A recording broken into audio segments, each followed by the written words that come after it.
FreetaxUSA tutorial, how to file taxes on FreetaxUSA. So you're gonna note that this currently does charge $0 for federal filing, while the state return does have a bit over here, and the filing itself does not add another fee though. But anyways, if you want to get started, you can create your FreetaxUSA account.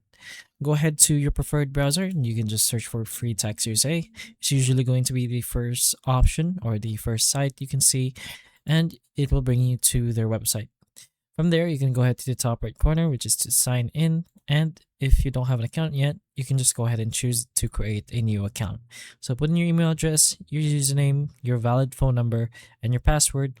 Your phone number will be sent a verification code and you can verify it from here. Then just go ahead and create your new account, and then you can go back to the login page and log in if you haven't been already. So you can then enter your personal and income information. You can follow the questions to enter your filing status, dependents, and income from forms such as your W-2s and 1099s. Use the exact number shown on your tax documents, of course. You can complete the deductions, credits, and state taxes. So just continue through the deductions and credit section and answer the questions that apply to you.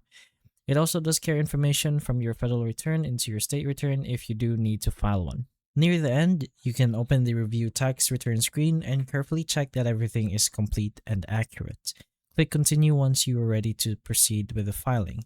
Then from there, you can go through the final steps, which is the filing method. You can choose your e-file, then enter your prior year, AGI, or filing PIN when requested for your electronic signature. Just continue until you reach the send tax return, and then you can click it to submit your return. But that is pretty much the general idea on how you can use your FreetaxUSA. So hopefully this video does help. If it can, please like and subscribe for more videos like this, and that's all.